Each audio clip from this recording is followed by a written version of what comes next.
খাদ্যমন্ত্রী সাধন চন্দ্র মজুমদার বলেছেন, গত কয়েকদিন বাংলাদেশের ছাত্রদের কোটা সংস্কার আন্দোলনকে হাইজ্যাক করে বিএনপি, জামায়াত ও সন্ত্রাসী গোষ্ঠীরা জ্বালাও পোড়াও এবং দেশকে অস্থিতিশীল করেছে। দেশের উন্নয়ন ও উল্লেখযোগ্য স্থাপনাগুলো আক্রমণ করেছে। অস্থির অবস্থার পরিপ্রেক্ষিতে কারফিউ জারি হয়েছে। এতে বিভিন্ন অটো রাইস মিলের উৎপাদন বন্ধ ছিল, গাড়িও চলত না, যার ফলে বাজার বিপণন ব্যবস্থায় এর প্রভাব পড়ে চালের বাজারেও একটু দাম বেড়েছে। বৃহস্পতিবার সচিবালয়ে নিজ দপ্তরে তিনি একথা বলেন। খাদ্যমন্ত্রী আরও বলেন, বুধবার রাত থেকে আবারও চাল সরবরাহ শুরু হয়েছে। এতে প্রচুর পরিমাণে চাল ঢাকা সহ দেশের বিভিন্ন জেলায় ঢুকছে।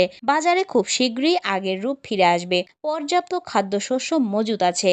খাদ্যের কোনো ঘাটতি নেই, ঘাটতি হবেও না। অস্থিতিশীল পরিস্থিতির কারণে কয়দিন ওএমএস বন্ধ ছিল। সোমবার থেকে সারা দেশে আবারও ওএমএস এর কার্যক্রম চালু হবে। সেপ্টেম্বর থেকে 50 লাখ পরিবারকে 15 টাকা কেজি দরে চাল দেওয়া খাদ্য বান্ধব কর্মসূচি শুরু হবে। ফ্যামিলি কার্ডে 5 কেজি করে ওএমএস এর চাল বিতরণের জন্য বুধবার 50,000 টন চাল টিসিবিকে দেওয়া হয়েছে। বর্তমানে সরকারি গুদামে 16,81,000 টন খাদ্যশস্য মজুত রয়েছে। এত মজুত থাকা অবস্থায় চালের দাম বাড়ার কোনো কারণই নেই। সহিংসতার কারণে বোরো সংগ্রহ কার্যক্রম বাধাগ্রস্ত হয়েছিল। বোরোতে এখন পর্যন্ত 8 লাখ টন ধান চাল কেনা হয়েছে। আগামী 31 আগস্ট পর্যন্ত বোরো চাল সংগ্রহ চলবে। আশা করা হচ্ছে নির্ধারিত সময়ের মধ্যেই লক্ষ্যমাত্রা পূরণ হবে।